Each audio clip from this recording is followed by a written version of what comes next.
Hi there. How's going on, everybody? I hope you are doing good.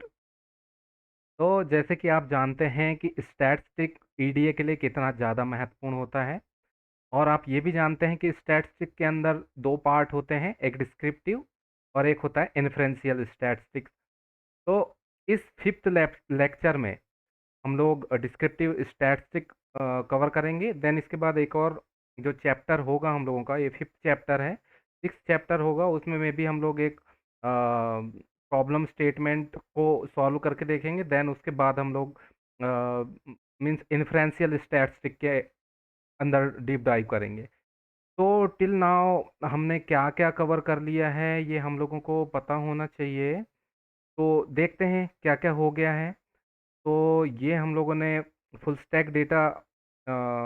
Stack EDA की जो series बनाई थी, इसके अंदर अगर हम लोग देखें तो नमपाय पांडास हो चुका है। और इसके बाद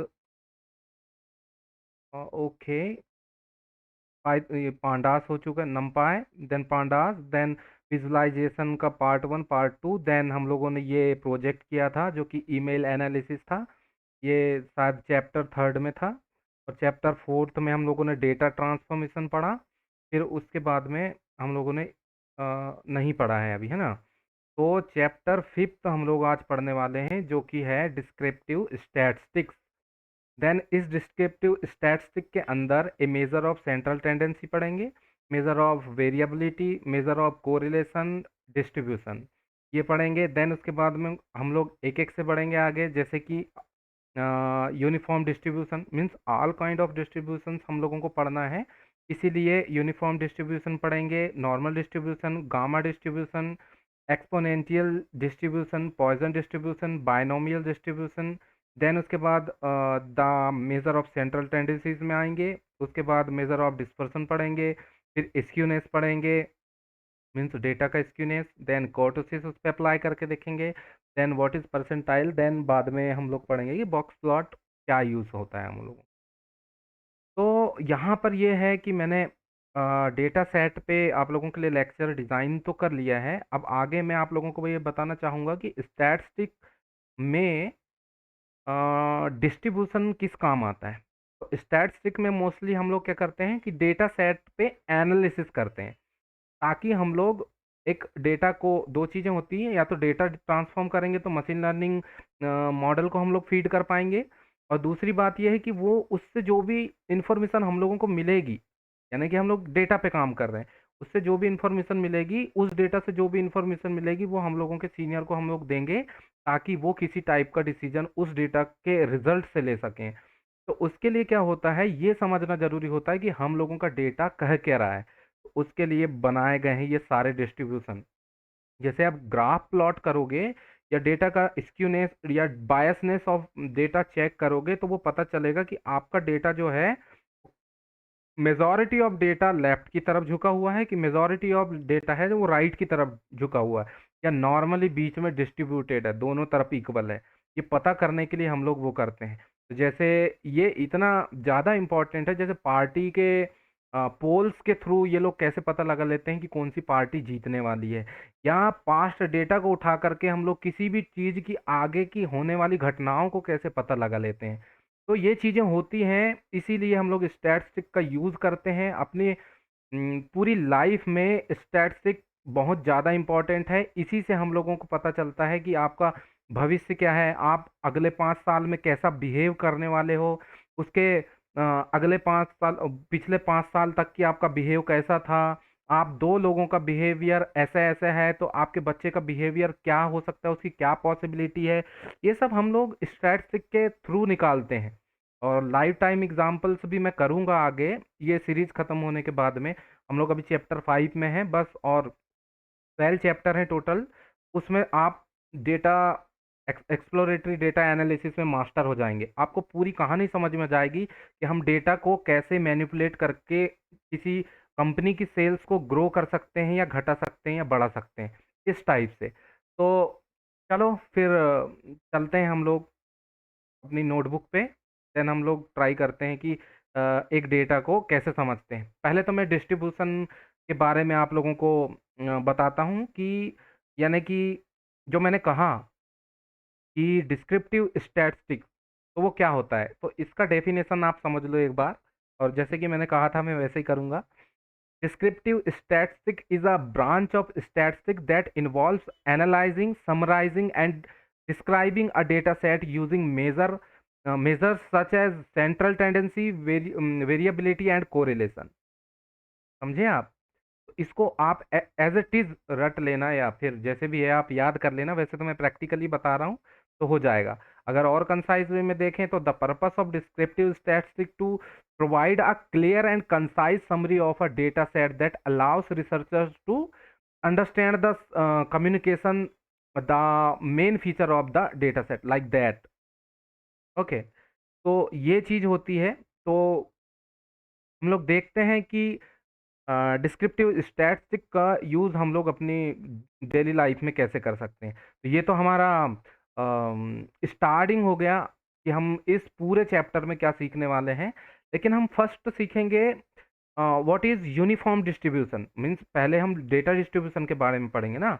तो क्या होता है, इन probability theory and statistic a uniform distribution is a probability distribution in which every possible value within a given range is equally likely to occur। मतलब इसका ये होता है कि this means that the probability density function, जिसको PDF भी बोलते हैं, ये मोस्टली यूज होगा। Probability means this means the probability distribution function of sorry uniform distribution is constant within the range of possible values and zero outside of the range। ऐसे समझ नहीं आएगा, मैं आप लोगों को करके बताता हूँ। देखो यहाँ पे हम लोगों ने डिपेंडेंसीज इंपोर्ट करा ली, और उसके बाद में यहाँ मैटप्लॉटलिब, यहाँ पे आपके लिए कुछ भी नया नहीं है, बस ये लेटेक्स नया है। तो ये समझ लो कि एक टाइप का डिस्प्ले के साथ में काम करने के लिए है, कि कोई भी चीज़ को, जैसे मैंने यहाँ पे प्रिंट करा के भी दिखाया है आप लोगों को कि when this object is return by expression और पास्ड द डिस्प्ले फंक्शन। तो इसमें सीधी सी बात यह है कि डेटा और other attribute inherent from display object, कोई किसी टाइप का डिस्प्ले ऑब्जेक्ट है, सहूलियत के लिए इसको हम लोगों ने प्रिंट कराया है। बाकी मैटप्लॉटलिब आपको पता ही है, विजुअलाइजेशन की लाइब्रेरी है। आई पाइथन, ये डिस्प्ले से हम लोगों ने एक मैथमेटिक्स के फंक्शंस और लेटेक्स को सॉरी प्रिंट कराया, ताकि हम लोग उस पर अच्छे से काम कर पाएँ। और ये इमेज और सीबॉन एक मैटप्लॉटलिब पे ही बनी हुई लाइब्रेरी है जो कि एडवांस है। देन उसके बाद हम लोग सेट कर रहे हैं कलर कोड, ट्रू होने चाहिए, हम लोगों के स्क्रीन में कोई प्रॉब्लम नहीं आनी चाहिए। देन फिगर साइज हम लोग फिक्स कर रहे हैं रेंज उस पर कि इस रेंज के अंदर अंदर रहना चाहिए। तो ये लेटेक्स फंक्शन ऐसे मैंने आप लोगों को बता दिया कि इस टाइप से यूज़ करते हैं, कभी लाइफ में अगर यूज़ करोगे तो। देन उसके बाद ये लेटेक्स को भी प्रिंट करा दिया, वैसे इसकी ज़रूरत है नहीं। यहाँ ऐसे क्लिक करो, डबल डी क्लिक करो, खत्म। तो यहाँ यूनिफॉर्म डिस्ट्रीब्यूशन हम इस चीज़ पे वो कर रहे हैं। तो दोस्तों, SciPy लाइब्रेरी है, उसके अंदर एक क्लास है स्टैट्स सॉरी, और उससे हम इंपोर्ट करा रहे हैं यूनिफॉर्म। यूनिफॉर्म मीन्स कि ये डिस्ट्रीब्यूशन है एक टाइप का, इस नाम के पैकेज के साथ वहाँ पे अवेलेबल है। ओके, तो नंबर्स हम लोग ऐसे ही दे रहे हैं 1000, स्टार्ट करेंगे 20 से, इसकी विड्थ यानी चौड़ाई होगी 25। तो यूनिफॉर्म अंडरस्कोर डिस्ट्रीब्यूट, ये हम लोगों ने बनाया एक वेरिएबल। देन उसके बाद यूनिफॉर्म जो यहाँ पे लाया था उसको हम लोग इंपोर्ट करा रहे हैं। देन उसके बाद में RVS करके एक फंक्शन है, इसको भी मैंने नीचे वो किया हुआ है, आप लोगों को दिखाता हूँ। और ऐसे नहीं भी होगा तो मैं यहाँ पे दिखाता हूँ, RVS in distribution, okay, in Python, in statistic. देखो रैंडम वेरिएबल कुछ भी नहीं है, रैंडम वेरिएबल्स है ना। तो the quantity observed in a given trial of an experiment is a number called random variables. We are random variables है ये, है ना। तो साइज दे रहे हैं यहाँ पर जो हम लोगों ने दिया है। देन लॉक दे रहे हैं, ये लॉक स्टार्ट करना है, ये मतलब कहाँ से स्टार्ट करना है, वो फंक्शन होता है इसका यूनिफॉर्म का डेटा को डिस्क्रीट करने के लिए। स्केल दे रहे हैं विड्थ की, उसकी चौड़ाई क्या होनी चाहिए प्लॉट की। देन यहाँ डिस्ट प्लॉट हम लोग यूज कर रहे हैं, यूनिफॉर्म ये डेटा दे रहे हैं। देन बिन्स दे रहे हैं, 100 का बिन बना दो। केडी ट्रू कर रहे हैं, मतलब ये लाइन के लिए केडी लगाया जाता है। फिर उसके बाद कर्नल डेंसिटी होता है वो, जबकि ठीक है। देन हम लोग स्काई ब्लू कलर दे रहे हैं। देन इस हिस्ट अंडरस्कोर एस की एस डब्ल्यू के दे रहे हैं, तो लाइन विड्थ दे रहे हैं इसके अंदर 15। देन उसके बाद में एक्सिस एक्सिस डॉट सेट कर रहे हैं। देन एक्स लेवल में यूनिफॉर्म डिस्ट्रीब्यूशन और वाई लेवल में फ्रीक्वेंसी, और इसको करा दिया हम लोगों ने रन। ये हो गया रन। अब देखो फ्रीक्वेंसी इस तरफ हो गया वाई में, और एक्स में हो गया यूनिफॉर्म डिस्ट्रीब्यूशन। तो देख लो आप अच्छे से कि यूनिफॉर्म डिस्ट्रीब्यूशन कैसे काम करता है। अब मैं समझाता हूँ। कोई चीज जो है लंबे समय तक किसी ट्रेंड में बनी रहे उसको यूनिफॉर्म बोलते हैं। मतलब जैसे कि कोई गाड़ी है, वो एक बार जैसे स्टार्ट हुई तो 0 से स्टार्ट होगी और वो 40 की स्पीड में चल रही है, जैसे कि 50 किलोमीटर वो सिर्फ 40 की ही स्पीड में चली। देन उसके बाद में उसे ब्रेक लगाना पड़ा तो फिर वो 0 में आ गई। ऐसा है, यहाँ से 0 से उठी 40 किलोमीटर 50 की स्पीड में गई एग्जाम्पल। देन उसके बाद में उसने ब्रेक लगाया, तो ये यूनिफॉर्मली कंटिन्यूअस कांस्टेंट वो गया। तो डेटा में कांस्टेंटनेस को पता करने के लिए या यूनिफॉर्मनेशन को पता करने के लिए हम लोग यूनिफॉर्म डिस्ट्रीब्यूशन का यूज करते हैं। देन उसके बाद में नॉर्मल डिस्ट्रीब्यूशन आता है। नॉर्मल डिस्ट्रीब्यूशन के लिए कुछ भी नहीं, एक पीक होता है, गोल कर्व होता है, बस। इसको कौन वर्टेक्स बोलते हैं शायद, है ना, मुझे अच्छे से याद नहीं है, कॉन्वेक्स या वर्टेक्स दो में से कुछ। कॉन्वेक्स उल्टा होता है, वर्टेक्स होता है ये। ओके, तो ये वर्टेक्स होता है। इसमें हम लोगों ने कुछ भी नहीं किया है। नॉर्मल डिस्ट्रीब्यूशन को साइपाई लाइब्रेरी से स्टैट्स क्लास से बुलाया है। देन रैंडम वेरिएबल्स यहाँ पर लिया है। देन उसके बाद साइज दिया 9000 और लॉक किया 20 से 30 के बीच में बनाना है। देन डिस्ट प्लॉट और सेम टू सेम, और इसको हमने प्रिंट करा दिया। ये देखो, ये प्रिंट हो गया। ये नॉर्मली डिस्ट्रीब्यूटेड कर्व है ना। कि नॉर्मल डिस्ट्रीब्यूशन का कर्व जो है कैसे दिखता है, आप वो एक बार अच्छे से देख लो, ऐसे होता है। ठीक है, तो मुझे लगता है मुझे इस फिगर साइज वाले को जो है ना हटा देना चाहिए, because it is showing too much big here, तो not getting proper kernel. Okay, okay, now it's good. It's showing me error here. तो ये हो गया है ना। तो आई होप गाइस आप लोगों को ये कोड मैं दे दूंगा, तो आप लोग पूरी तरीके से चेक कर लेना। कभी कभी ऐसी बीच में, क्योंकि हम लोग सीधे प्रैक्टिकल कर रहे हैं, तो इसीलिए ये सब चीज़ें होती हैं ना बीच बीच में, तो इसमें घबराना नहीं। मैं प्लॉट नहीं दिखा पा रहा हूँ आप लोगों को पूरा, ये मैं खैर मैं नेक्स्ट चैप्टर तक इसको फिक्स कर लूँगा।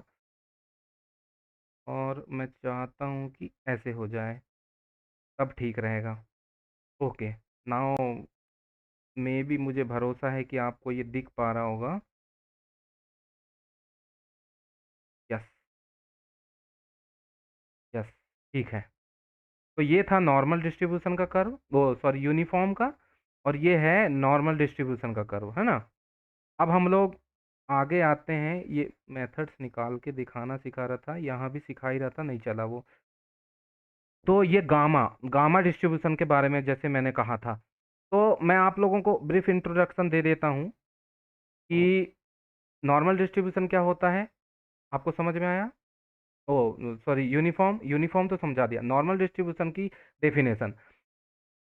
Normal distribution as the Gaussian distribution, इसको हम गॉसियन डिस्ट्रीब्यूशन भी बोला जाता है ना। It's a continuous probability distribution that is commonly use to model commonly use to model real world phenomena. कह सकते हैं कि मोस्टली इन इंडस्ट्रीज हम लोग ज़्यादातर नॉर्मल डिस्ट्रीब्यूशन वाले कर्व वाले डेटा सेट को प्रेफर करते हैं। अगर सबसे अच्छा कोई डेटा सेट है तो वो नॉर्मल डिस्ट्रीब्यूशन वाला है। It is characterised by a bell shape curved and it's often used in statistic model to the distribution of measure. ये इसका फायदा था। देन उसके बाद में मैं आप लोगों को बता दूं कि गामा डिस्ट्रीब्यूशन जो अब मैं पढ़ा रहा हूँ वो क्या होता है। a continuous probability distribution that is often used to model the time until a certain event occurred. It is also used in querying theory to the model interval time between customers in the queue. ये इसका definition है।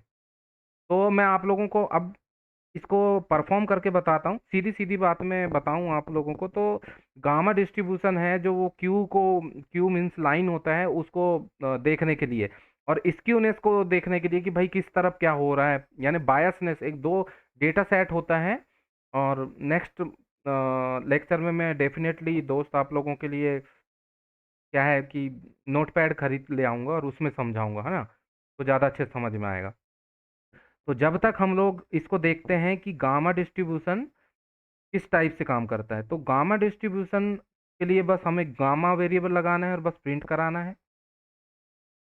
और इससे आप लोगों को ये देखो, इस वाले डेटा सेट का मीन कहाँ होना चाहिए, बीच में, लेकिन ये कहाँ से स्टार्ट हुआ है और कहाँ पे जा रहा है, तो ये लेफ्ट स्क्यूड है, इसीलिए हम लोग इस डिस्ट्रीब्यूशन को चेक कर रहे थे। अब पॉइजन डिस्ट्रीब्यूशन क्या होता है कि a discrete probability distribution that is often used to model the number of occurrence in an event uh, in a uh, in a fixed period of time और स्पेस। एक एक फिक्स्ड पीरियड और time में आपको मैं बता सकता हूँ कि ये सॉरी यार, कॉल आ गया था इसलिए डिस्टर्ब हो गया था। तो अच्छा, मैं डेफिनेशन बता रहा था कि a discrete probability distribution that is often used to model the number of occurrence of an event in a fixed period of a time.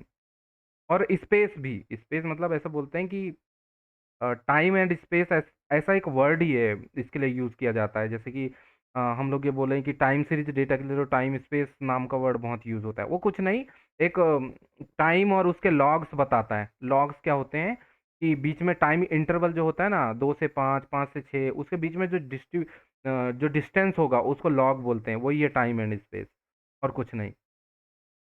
तो ये चीज़ होती है दोस्तों। अब मैं आप लोगों को एक और चीज़ बता रहा हूँ कि अ,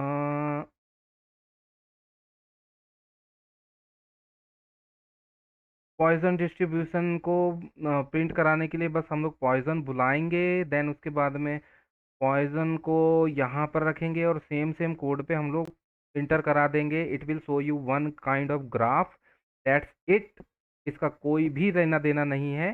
देन बाइनोमियल डिस्ट्रीब्यूशन भी, बाइनोमियल मतलब दोनों तरफ का डिस्ट्रीब्यूशन हम लोगों को बताओ। बाइनोमियल, नॉर्मलाइजेशन तो ठीक है, नॉर्मल है ना, और बाई मतलब दो, तो बाइनोमियल डिस्ट्रीब्यूशन, इसका डेफिनेशन आपको समझना है तो a discrete probability distribution that is used to model the number of success in a fixed number or fixed number of independent trial where each trial has only two possibilities outcome, success और failure। ऐसा मतलब ये वाला distribution हम कहाँ use करेंगे, binomial, जहां आपको पता करना हो कुत्ता है कि बिल्ली, जहां आपको पता करना हो ये 10 का नोट है कि 20 का नोट, जहां आपको पता करना हो कि ये बंदा मरेगा या जिएगा, जहां आपको पता करना हो कि कोई पार्टी जीतेगी या हारेगी, वहां पर बाइनोमियल डिस्ट्रीब्यूशन का हम लोग यूज करते हैं। तो बस इतना ही कोड है। अब आते हैं हम लोग मेन स्टैटिस्टिक पे, या फिर डिस्क्रिप्टिव स्टैटिस्टिक का यूज कैसे करना है। यहाँ से हम लोगों का मेन ईडीए चालू होता है। तो सिंपल सी बात है, यहाँ पर हम लोगों ने पांडास लाइब्रेरी को इंपोर्ट कराया और हमारा जो डेटा सेट है उसको हम लोगों ने यहाँ इंपोर्ट करा लिया। तो डेटा सेट में क्या है, अब हम लोगों को डेटा सेट में क्या क्या वेरिएबल्स हैं ये हमको जानना जरूरी होता है। तो सबसे पहले मैं इस डेटा सेट के बारे में बता देता हूँ कि सिंबॉलिक जो है 1 2 3 ऐसे करके है। देन इस ये जो डेटा सेट है ये कार का डेटा सेट है, कार्स की सेल्स का डेटा सेट है किसी एक कंपनी का। उसमें हम लोग कार के जो फीचर्स रहेंगे उस पे हम लोग जो है एनालिसिस कर रहे हैं कि कौन सी कार का क्या प्राइस होना चाहिए, क्या नहीं होना चाहिए। यानी कि हमारा जो वाई वेरिएबल है वो कार की प्राइस है, और जो एक्स वेरिएबल है वो ढेर भर से उसके वेरिएबल्स हैं, जैसे इंजन का लोकेशन, ड्राइवर व्हील्स है, व्हील बेस का कितना साइज है, फ्यूल सिस्टम है, कौन सा फ्यूल सिस्टम है, कितने स्ट्रोक्स का है, कंप्रेशन रेशियो क्या है, हॉर्स पावर क्या है, जैसे पीक आरपीएम क्या है, मतलब ज़्यादा से ज़्यादा मैक्सिमम आरपीएम, बॉडी स्टाइल क्या है, नंबर ऑफ डोर्स कितने हैं। इस टाइप से हम लोग, ये जो है हम लोगों के वेरिएबल्स हैं। अब यहाँ दो चीज़ें होती है मेरे दोस्तों, एक होता है डिपेंडेंट वेरिएबल, एक इंडिपेंडेंट वेरिएबल। तो ये जो वेरिएबल्स होते हैं ना, जिनको अपन एक्स वेरिएबल्स बोलते हैं, ये होते हैं इंडिपेंडेंट, इनको किसी से कोई फर्क नहीं पड़ता। इसको मैं हटा दूं तो कोई फर्क नहीं पड़ना है किसी को, इसको मैं हटा दूं तो कोई फर्क नहीं पड़ रहा है। लेकिन जो वाई वेरिएबल होता है हम लोगों का, जैसे ये प्राइस, ये जो प्राइस है ये इन बाकियों के वेरिएबल्स पे डिपेंड होता है, बाकी वेरिएबल्स पे डिपेंड होता है। इसलिए ये डिपेंडेंट वेरिएबल कहलाता है, और ये जो बाकी के हैं ये इंडिपेंडेंट वेरिएबल कहलाते हैं। तो ये जो इंडिपेंडेंट वेरिएबल्स हैं, इनके कारण हम लोगों को ये प्राइस का पता चलता है कि ये जैसे नंबर ऑफ डोर्स कितने हैं या नंबर ऑफ सीट्स कितनी है, ये मुझे पता चल जाए तो उससे मुझे कार का प्राइस पता चल सकता है। नंबर ऑफ हॉर्स पावर कितना है, व्हील बेस क्या है उसका, ये सब मेजर करता है ना। अगर कोई ज़्यादा हॉर्स पावर की गाड़ी रहेगी तो उसका प्राइस ऑब्वियसली ज़्यादा रहेगा। अब गाड़ी रहेगी, उसका मॉडल ईयर नया है तो उसकी भी प्राइस ज़्यादा रहेगी। तो प्राइस डिपेंड है मॉडल ईयर, व्हील बेस और नंबर ऑफ सीट्स और ड्राइविंग सीट पे भी। और इंजन का लोकेशन फ्रंट में है, लेफ्ट में है, मिड में है, कहाँ है, वो इंजन लोकेशन पे भी डिपेंड करता है कि उसकी प्राइस क्या होगी। तो ये है ओवरऑल हमारे डेटा की समरी।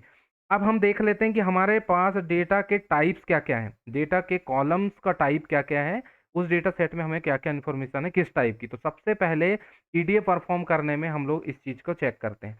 तो जैसे हम लोग डेटा टाइप्स यहाँ पर डाला तो हम लोगों को क्या टाइप मिले, सिंबॉलिक एक कॉलम मिला। ऐसे ये और भी कॉलम है, यहाँ पर इंटीजर वैल्यू है या ऑब्जेक्ट वैल्यू है, यहाँ इंटीजर वैल्यू है या ऑब्जेक्ट वैल्यू, इस टाइप से सारे। और हम लोगों का जो प्राइस है वो भी ऑब्जेक्ट में ही है, जो कि नहीं होना चाहिए, ये इंटीजर वैल्यू होनी चाहिए, ऑब्जेक्ट बता रहा है इसे। तो उसे हम अब आगे हमें कुछ करना पड़ेगा।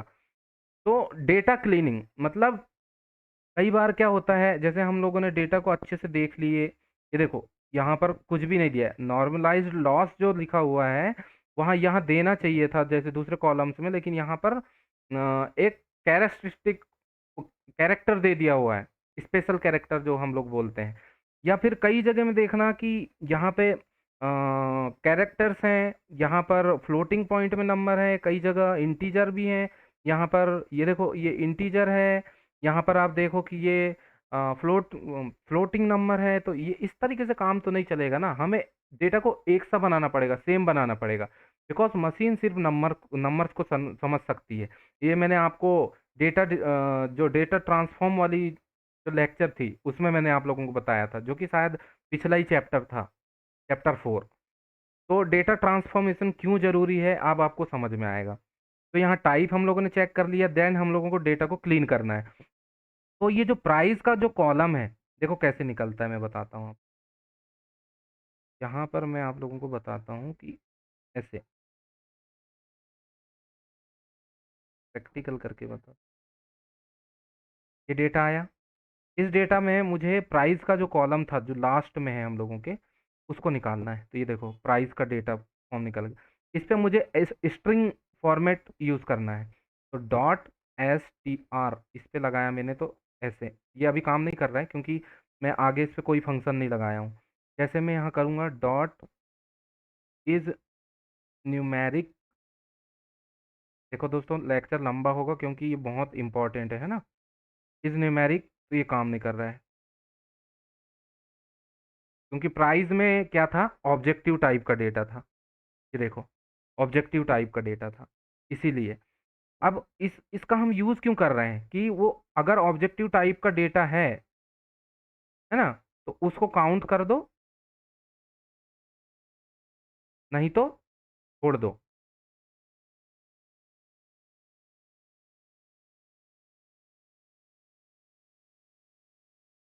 इस टाइप से। तो ये एक डेटा सेट पे काम नहीं कर रहा है, एक सीरीज पे काम नहीं कर रहा है, लेकिन इसको अपन ने यहाँ पर काम अगर करवाया है तो ये कर रहा है।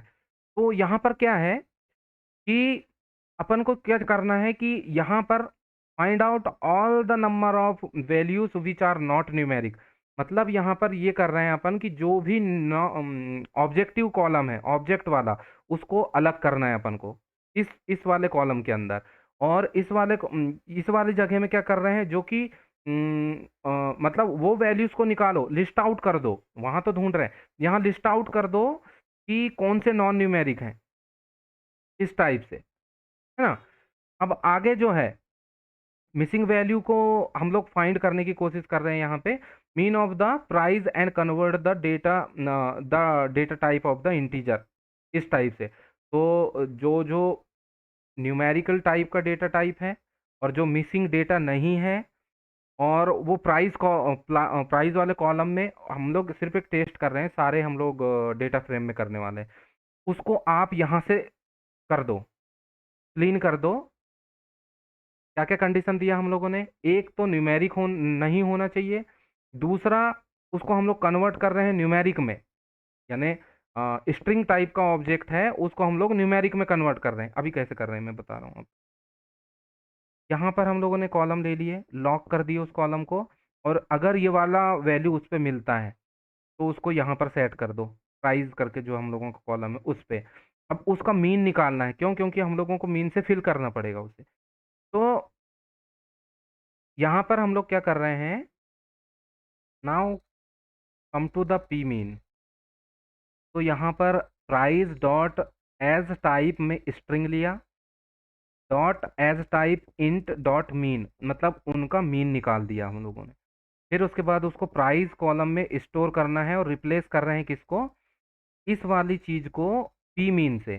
पी मीन्स मतलब यहाँ जो वेरिएबल लिया है उसमें हम लोग यहाँ मीन कैलकुलेट कर रहे हैं सारे डेटा पॉइंट्स का, एज टाइप इंटीजर। और यहाँ हमने बता दिया कि आपको इंटीजर टाइप का डेटा वहाँ पर फिल करना है ना, ऑब्जेक्टिव या फिर स्ट्रिंग टाइप का नहीं। और हेड करके हम लोगों ने यहाँ प्रिंट करा दिया, ये प्रिंट हो गया इस टाइप से, है ना।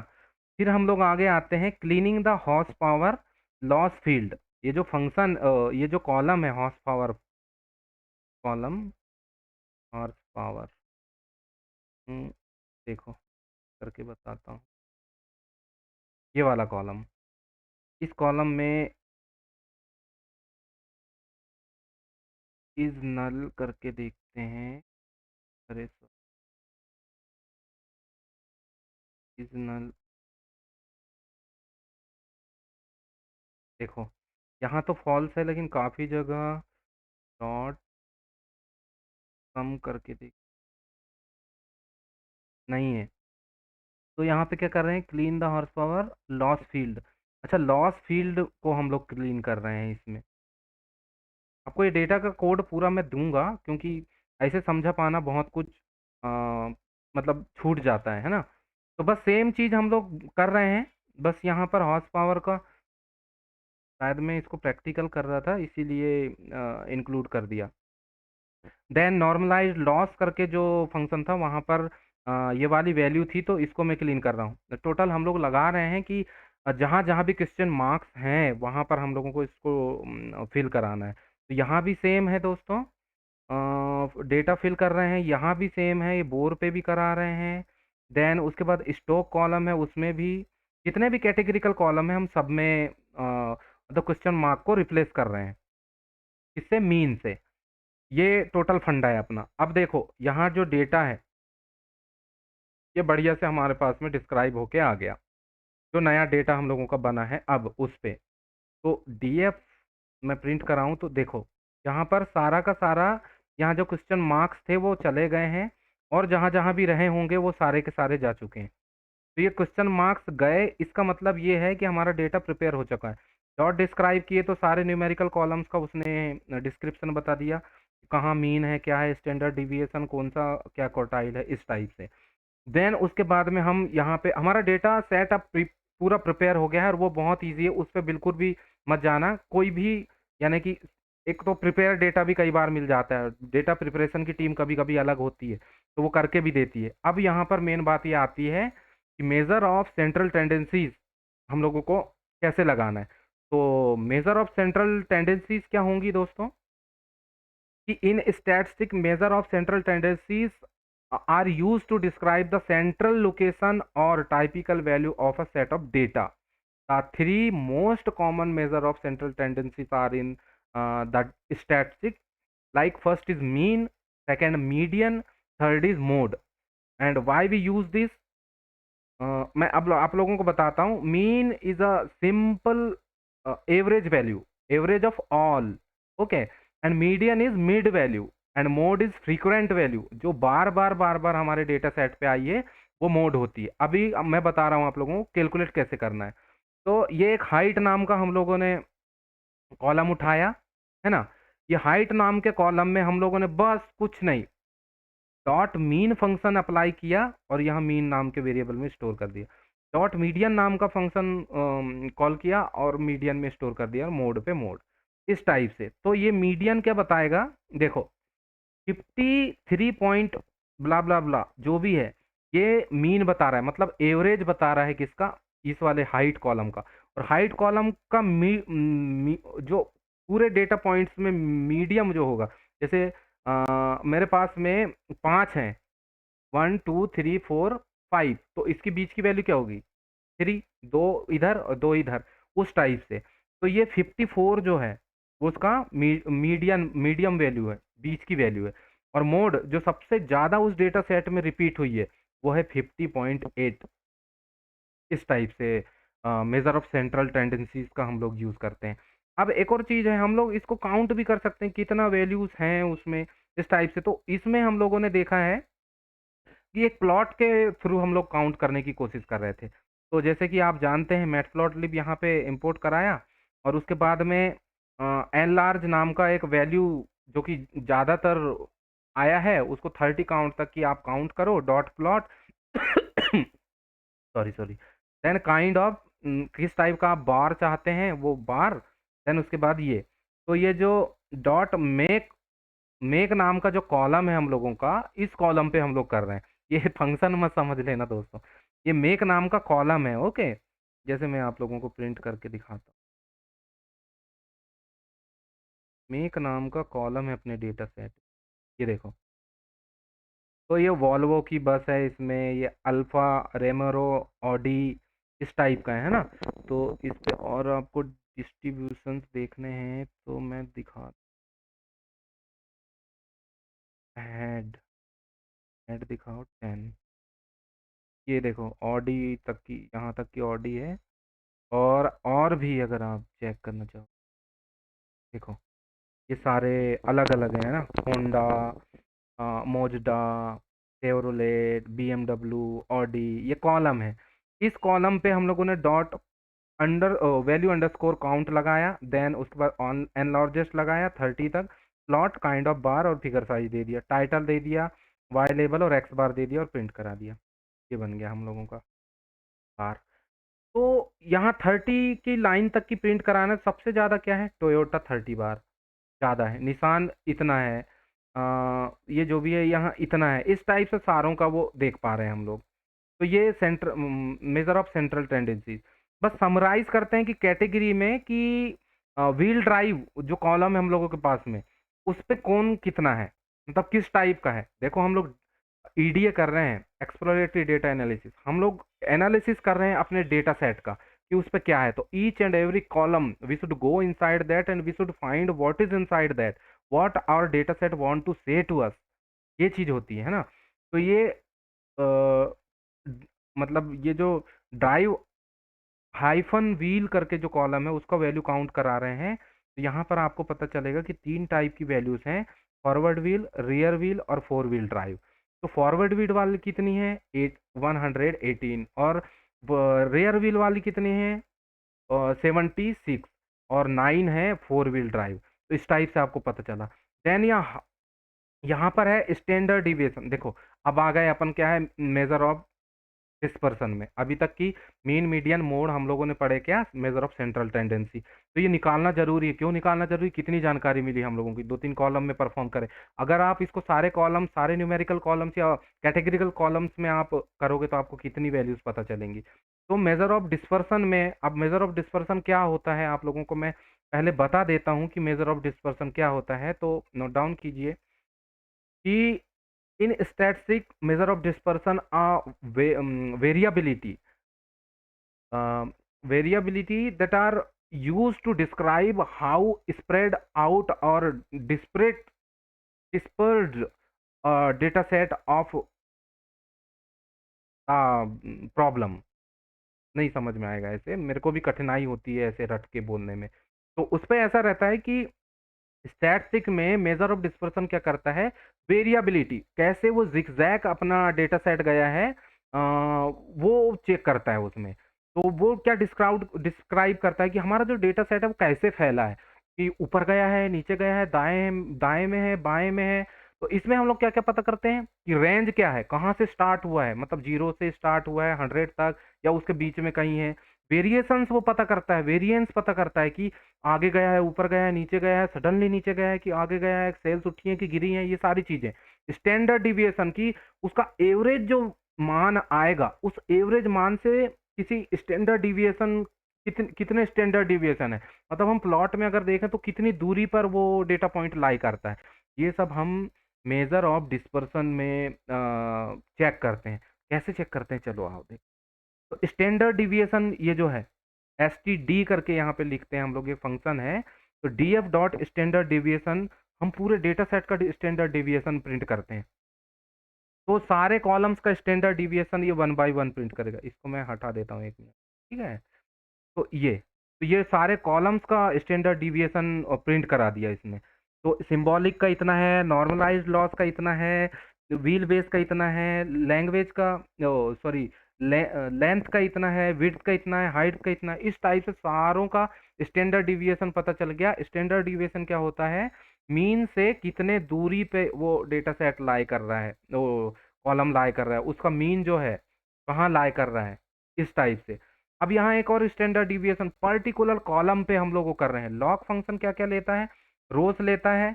यहाँ पे कोई वैल्यू हो, स्टार्ट से लेके एंड तक की सारा का सारा ले लो, फिर उसके बाद में कॉलम पकड़ो हाइट, इसका स्टैंडर्ड डिविएशन बताओ क्या होता है।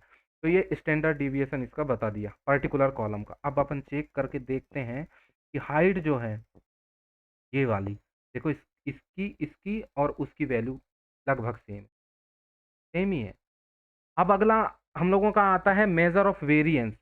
तो मेजर ऑफ वेरिएंस में हम लोग क्या पढ़ेंगे, वेरिएंस समझता है ना। The variance is the average of the spread difference of each value in the data set from the mean, वही मैं बोल रहा हूँ जब ठीक है। अब मेजर ऑफ वेरिएंस कैसे निकालते हैं, तो स्टैंडर्ड डिविएशन निकालने के लिए एस टी डी करके एक फंक्शन है, वेरिएशन निकालने के लिए या वेरिएंस निकालने के लिए वी आर फंक्शन है। सेम चीज, पहले हम लोग पूरा डेटा सेट का निकाले, ये निकल गया। देन हम लोगों ने चाहा कि हम एक किसी कॉलम का, तो हाइट ही कॉलम ले लिया हम लोगों ने, हाइट का निकाल लिया। इस दोनों की वैल्यूज को यहाँ से मैच करके देखो आप, सेम टू सेम है। ये है वेरिएंस, इसका इतनी दूरी पे डेटा लाई करता है। देन उसके बाद मैंने अलग से प्रिंट कराया था, नॉट बैड। देन मैं स्क्यूनेस यहाँ पे चेक कर रहा था इसकी। अब बताता हूँ कि स्क्यूनेस होता क्या है। तो दोस्तों skewness is a measure of the symmetry of a probability distribution about its mean। symmetry वो चेक करता है। in statistics it is often used to describe the shape of the data set। कैसे, किस सिमेट्री में, किस type की symmetry में है वो डेटा सेट को बताता है। तो लेफ्ट स्क्यूड है, राइट स्क्यूड है। स्क्यूड मतलब होना होता है कि एक किसी एक तरफ का पक्ष ले रहा है, राइट वाले का ले लेगा या लेफ्ट वाले का ले लेगा। तो स्क्यूनेस, पूरे डेटा सेट का अगर स्क्यूनेस निकालोगे तो हर कॉलम को डिस्क्राइब करके दे दिया कौन किधर झुका हुआ है। ये जीरो को आप सेंट्रल समझ लेना, उससे किधर झुका हुआ, इस टाइप से, है ना, मीन से। अभी ये हाइट कॉलम का देखे तो ये। अब हम लोग आते हैं आगे दोस्तों, कुर्टोसिस क्या होता है और इसका यूज क्यों होता है, और ये बहुत महत्वपूर्ण है। तो मैं आप लोगों को बताऊं कि kurtosis is a measure of symmetry of a probability distribution about its mean. I am sorry मैं गलत बोल गया। Kurtosis is a measure of peakness होता है, मतलब कितना ऊपर, हाईएस्ट लेवल का डेटा सेट क्या है, हाई क्या आपका पीक है। किसी भी प्रोबेबिलिटी डिस्ट्रीब्यूशन कर्व में पीकनेस को ये बताता है, पीक हमारा क्या है। कुर्टोसिस हमारे पीकनेस जो highest column, highest maximum value, यार क्या क्या घुमा रहा हूँ, तो मैक्सिमम वैल्यू क्या है किसी भी डेटा सेट की वो यहाँ पे बता रहा है। कुछ तो माइनस में है, कुछ तो हाईएस्ट है। सबसे ज़्यादा तो मुझे ये लग रहा है कंप्रेशन रेशियो सबसे ज़्यादा हाई है ना। अभी मैं इसको और सिंगल कॉलम के लिए प्रिंट करूँ तो उसका पीकनेस मुझे निकालना है। तो कुर्टोसिस को कुर्ट लगा करके ये कि इसका हाईएस्ट वैल्यू या इतने ऊपर तक की वो जा पाया था, ट्रेंड पता कर रहे हैं अपन, इसका सेल्स का ट्रेंड क्या है ना। मतलब हाईएस्ट वैल्यू क्या है इसकी, हाइट, हाइट क्या है अपने गाड़ियों की, सबसे ज़्यादा हाइट किस गाड़ी की है, ऐसा हम लोग पता करना चाहते। अब इसको हम लोग प्लॉट करके देख सकते हैं। तो यहाँ पर हम लोगों ने कुछ नहीं सेट किया है बस।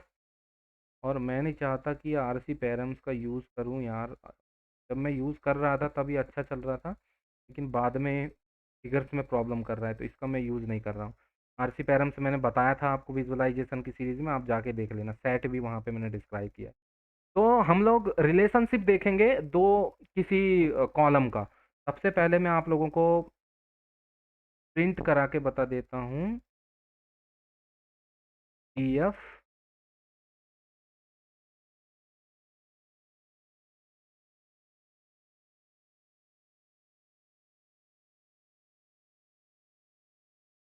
ये अपना इंजन साइज है और अपना प्राइस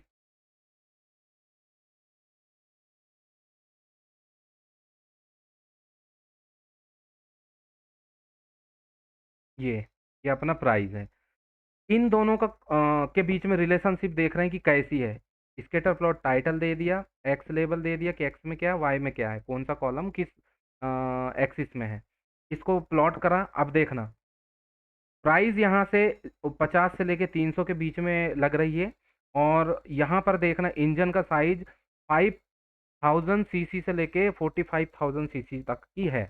तो जैसे जैसे सीसी का प्राइस बढ़ रहा है तो साइज बढ़ रहा है। दोस्तों ध्यान देना कि प्राइस भी जैसे वैसे वैसे जाता जा रहा है। जैसे 5,000 मतलब 45,000 का जो है ना, उस इंजन का प्राइस देखो आप। मे बी ये करोड़ लाख में होगा। तो ये 3 करोड़ की गाड़ी हो गई, इतने थाउजेंड का जो है इंजन, सीसी का इंजन है। तो इस टाइप से अब यहाँ पे हम लोग ये जो बॉक्स प्लॉट है इस पे हम लोग देखते हैं कैसे हम लोग वो करते हैं। तो बॉक्स प्लॉट लगाए और ये कॉलम का नेम दे दिए और यहाँ पर वाई कॉलम का नेम दे दिए और डेटा दे दिए कहाँ से उठाना है ये कॉलम। बस इतना सा था, इसलिए मैं सीबॉन सीखने बोल रहा था आपको। एसएनएस जो है सीबॉन बहुत ईजी है। तो यहाँ पर देखना दोस्तों, ये जो है इस इसकी मीडियम, अब मैं अच्छे से इसको समझा देता हूँ पहले आपको। बॉक्स प्लॉट क्या करता है, क्वार्टाइल्स पे काम करता है।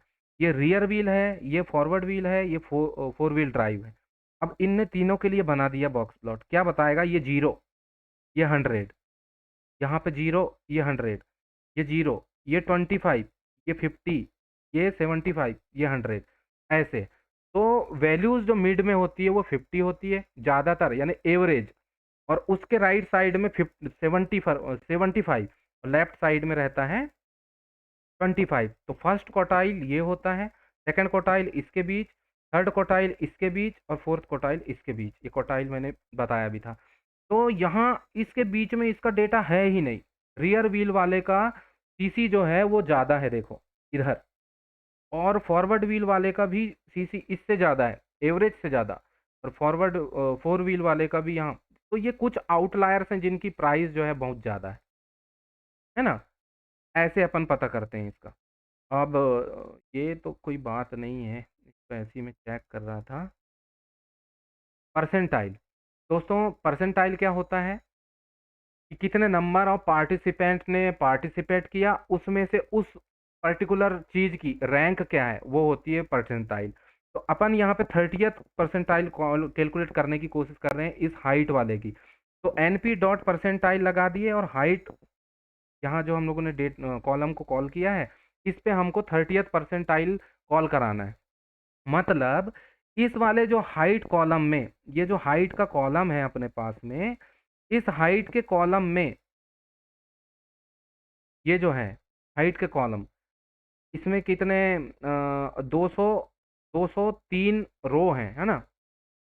203 रो हैं, 204 या 205 रो हैं, सॉरी।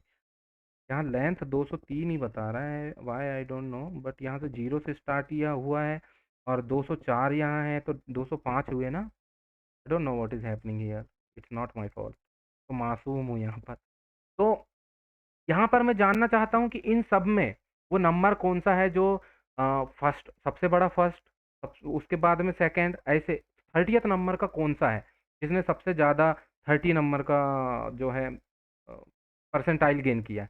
तो ये है 52.46। अगर मैं यहाँ जानना चाहूँ 40 नंबर का व्यक्ति कौन है, 50 लिख दिया, सॉरी 40, तो ये 53 है। इस टाइप से हम पता लगा सकते हैं परसेंटाइल से। अब क्वार्टाइल, क्वार्टाइल तो मैंने बता ही दिया यहाँ पर। फर्स्ट क्वार्टाइल होता है 0 से 25, सेकंड क्वार्टाइल होता है 25 से 50, और उसको 50 को मीडियन कहते हैं या मीन कहते हैं, और 50 से 75 थर्ड क्वार्टाइल, और फोर्थ क्वार्टाइल होता है 75 से 100 तक।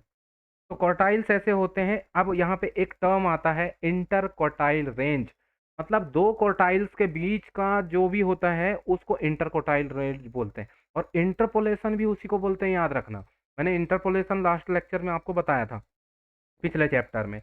और इन क्वार्टाइल भी वही होता है। तो यहाँ पे क्वार्टाइल आर IQR, ये मोस्टली आप लोगों को स्टैटिस्टिक्स के क्वेश्चन में पूछा जाता है, तो आप इजीली बता सकते हैं। तो यहाँ थर्ड क्वार्टाइल से फर्स्ट क्वार्टाइल के बीच में इंटर क्वार्टाइल रेंज, मतलब एक रेंज निकाल रहे हैं कि उसमें क्या क्या चीज़ें हैं। तो उसके लिए हमें परफॉर्म करना पड़ा PD, मतलब प्राइस वाले कॉलम पे, अपने डेटा सेट के प्राइस वाले कॉलम पे हमने सॉर्ट वैल्यूज लगाया और यहाँ प्राइस को सॉर्ट करा दिया। फिर उसके बाद में इस प्राइस वाले ऑप्शन पे यहाँ 25 फिफ्थ वन निकाले, फिर 50th वन निकाले, 50th वाला 50th परसेंटाइल इसका, फिर 75 निकाले। क्यों? क्योंकि हमको थर्ड से वन को जानना है। तो 0 से 25 तक ये फर्स्ट वाला हो गया, 25 से 50 तक ये सेकंड, और 50 से लेके ये हो गया। तो थर्ड क्वार्टाइल को हम लोगों ने फर्स्ट क्वार्टाइल से घटा दिए, तो IQR हमारा आ गया, इतना IQR। कौन से कॉलम का है भैया? प्राइस। ये IQR ऐसे निकालते हैं, आप रियल लाइफ में भी इसका यूज कीजिए। देन हमें डिस्क्राइब करना है किसी एक पर्टिकुलर कॉलम को, हम पूरे उसको नहीं, तो उसका मीन मीडियन सब कुछ निकाल के दे देगा। अब यहाँ पर आता है मेन अपना, ये मैंने डेटा जनरेट किया है एक, जिसमें स्कोर निकाला है फिजिक्स के, मतलब ऐसे ही दे दिए रेंडमली 100, मतलब 33 से 100 के बीच में। और उसके बाद में स्कोर निकाला है लिटरेचर सब्जेक्ट के लिए और कंप्यूटर सब्जेक्ट के लिए, और ये स्कोर को हमने सब में जोड़ दिया है कॉमा कॉमा लगाकर, ऐसे। ठीक है। अब यहाँ पर मैंने स्कोर प्रिंट करा दिया है इसके जगह में। और आप जैसे चाहो कि फर्स्ट वाले का मुझे लगाओ, देख ये। इसका मेन मकसद ये था दोस्तों कि मैं बॉक्स प्लॉट को आप लोगों को दिखाऊं कि बॉक्स प्लॉट यूज कैसे होता है हम लोगों का। तो जो बॉक्स प्लॉट है उसका डेफिनेशन में अगर आप लोगों को बताऊं तो a box plot also known as a box and whisker plot is a graphical representation of a data set that summarize the distribution of the data set। जो डेटा सेट कितने कहाँ कहाँ डिस्ट्रीब्यूट कर रहा है, किस क्वार्टाइल में लाई कर रहा है, किस क्वार्टाइल में लाई नहीं कर रहा है, या आउटलायर है। एक नया टर्म है आप लोगों के लिए, आउटलायर। आउटलायर मतलब क्या होता है? ऑड वन आउट, ऐसे आप समझ लो। ऑड वन आउट का मतलब ये होता है कि जो किसी पर्टिकुलर कैटेगरी को बिलोंग नहीं करता, वो एकदम से कम हो जाता है या एकदम से हाई होता है, और इनकी संख्या बहुत कम होती है। जैसे बोलते हैं ना कि 100 के साथ मतलब 99 लोगों के साथ जाओगे कि 1% के साथ जाओगे, तो लोग ज़्यादातर 99% लोगों के साथ जाएंगे। तो 99% लोग जो कह रहे हैं उसकी बात आप सुनोगे। वैसे ही 1% जो है वो आउटलायर हो जाते हैं, वो ऑड वन आउट हो जाते हैं, वो ग्रुप से अलग होते हैं। तो ऐसा ही हम लोग यहाँ पर डेटा में भी फाइंड करते हैं। तो जैसे यहाँ पर 1 देखना है फर्स्ट वाला, जो स्कोर फिजिक्स है वो, या फिर लिटरेचर देखना है तो 2 लगाओ, अगर कंप्यूटर देखना है तो 2 लगाओ। ऐसे करके आप देख सकते हो स्कोर। तो ये टेक्निक होती है। अब मैं विस्कर यहाँ पे 99 दे रहा हूँ, 99% तक मुझे बताओ। तो यहाँ फर्स्ट कंप्यूटर और सो मीन, जो मीन होता है अपना वो दिखाओ मुझे। हाँ, उसको वो बाई डिफ़ॉल्ट जो है वो फॉल्स रहता है, मैं इसको ट्रू करके, और बॉक्स प्लॉट ड्रॉ कर रहे हैं अपन कहाँ से? ये मैटप्लॉटलिब PLT डॉट मैटप्लॉटलिब लगा के, PLT से इसको, ये एलियास नेम रखे थे ना अपन ने इस पे। जैसे हम इसको वो करते हैं, तो इसने अपने कंप्लीट डेटा सेट पे 99 तक का ड्रॉ करके दिखा दिया। तो यहाँ से ये 0 से स्टार्ट हुआ और यहाँ तक 90 तक गया ये। अब इस टाइप से तो हम लोग पता कर सकते हैं कि ये यहाँ पर वो लाई कर रहा है ज़्यादातर, मीन वैल्यू यहाँ लाई कर रही है उसकी, इसकी पूरे डेटा सेट और इस वाले क्या बोलते हैं स्कोर की, है ना? ये कंप्यूटर स्कोर, स्कोर कंप्यूटर को हम लोगों ने देखा ना करके, वो चीज़। अब मैं चाहता हूँ कि तीनों को मैं एक ही बार में प्लॉट कर दूँ और मैं उस पे पता करूँ। तो ये कोड है उसका। तो यहाँ पर एक हमने सेट किया है स्कोर्स करके, जो कॉन्कनेट किया था सारा डेटा सेट यहाँ पे कॉन्कनेट कर दिया है। उस डेटा सेट को क्या कर रहे हैं हम, सो मीन करके ट्रू और 99 दिखा और इसको बॉक्स कर दिया है। अब इस बॉक्स पे plt डॉट सेटअप, सेटअप इसलिए करना पड़ता है क्योंकि मल्टीपल बॉक्सेस हमें दिखाने हैं। और ये बॉक्स को कॉल कर दिया, इस वाले को यहाँ पे, ये जो डेटा है इसको हम दे दिया। और बॉक्स जीरो मतलब जो मैंने पहले दिखाया था, तो कौन सा डेटा सेट, कंप्यूटर्स वाला, कंप्यूटर्स वाला कंप्यूटर डेटा सेट जीरो, ये one literature, second score computer, sorry physics वाला जीरो है ना? तो ये जीरो को और ये सेकंड को, फर्स्ट को एक बार और थर्ड को ऐसे करके हमने दिखा दिया और कलर दे दिया ब्लू, ब्लू और रेड, और उसके बाद रेड, और एक को छोड़ दिया रैंडमली, कोई भी कलर ले लो। तो इन दो कलर को छोड़ के कोई सा भी ले लेगा। वाई लिम में हम लोग दे दिए कि आप इसमें बताओ कि यहाँ से स्टार्ट करना, रेंज इसकी यहाँ पे ख़त्म करना है। ग्रिड दिखाओ हमें, ग्रिड कहाँ से कहाँ तक की है, मतलब बिनिंग जो बोलते थे अपन, या बकेट्स। और एक्सिस वाई में वो दिखाने हैं, एक्सिस वाई की तरफ जाने हैं। और टाइटल क्या होगा, एक्स का लेबल क्या होगा, वाई का लेबल क्या होगा। और उसके बाद में हम लोग plt डॉट शो कर दे रहे हैं। ये हो गया अपना distribution of the score in 3 subject. तो ये सबका बना के दिखा दिया, फिजिक्स का, लिटरेचर का, कंप्यूटर का। और यहाँ total score in the subject, किस स्कोर में किस सब्जेक्ट में कितना स्कोर है। तो मिड स्कोर फिजिक्स में लोगों ने लिया है इतना, और ज़्यादातर इसमें लिया है, और इनका दोनों को शायद सेम नहीं, लिटरेचर में ज़्यादा मीन है, मतलब एवरेज बच्चों ने अच्छा परफॉर्म करे हैं इसमें। और कंप्यूटर में भी बहुत अच्छा परफॉर्म किए हैं बच्चों ने, ये हमारा डिस्ट्रीब्यूशन कहता है। तो इस टाइप से दोस्तों हम लोग अपने डेटा को डिस्क्रिप्टिव तरीके से स्टैटिस्टिक परफॉर्म कर सकते हैं। और ये एक ईडीए परफॉर्म हम लोगों ने किया है, डिस्क्रिप्टिव स्टैटिस्टिक जानने की कोशिश किया है। यहाँ से आपको कुछ नहीं सीखना है, सिर्फ मेथड्स पता करने हैं कि कैसे कैसे हम और क्यों हम किसी डेटा सेट में डिस्क्रिप्टिव स्टैटिस्टिक का उपयोग करते हैं। बाकी वीडियो बहुत लंबी हो गई, उसके लिए मैं माफ़ी चाहता हूँ, लेकिन आप लोगों को ये ज़रूरी है कि इसको समझ में आए। इस वीडियो को देखने के बाद में आपको दोबारा किसी वीडियो को देखने की ज़रूरत ना पड़े, इसलिए हम लोग ऐसे कर रहे थे। और मैं भी कोड भी मैं दे रहा हूँ, आप लोग खुद करके देखना, 1-2 बार करोगे दोस्तों, पक्का बता रहा हूँ, ये लाइफ लॉन्ग आप लोगों को याद रहेगा। तो अगला हम लोगों का जो चैप्टर होने वाला है, वो भी बहुत इंटरेस्टिंग है दोस्तों, तो उसके बारे में भी मैं आप लोगों से बात कर लूँगा कल। आई एम सॉरी, मतलब जो ग्रुपिंग होती है जो डेटा सेट की, ग्रुपिंग इन द सेंस, एक वेरिएबल है हमारे पास में, एक वेरिएबल के अंदर और भी वेरिएबल्स होते हैं।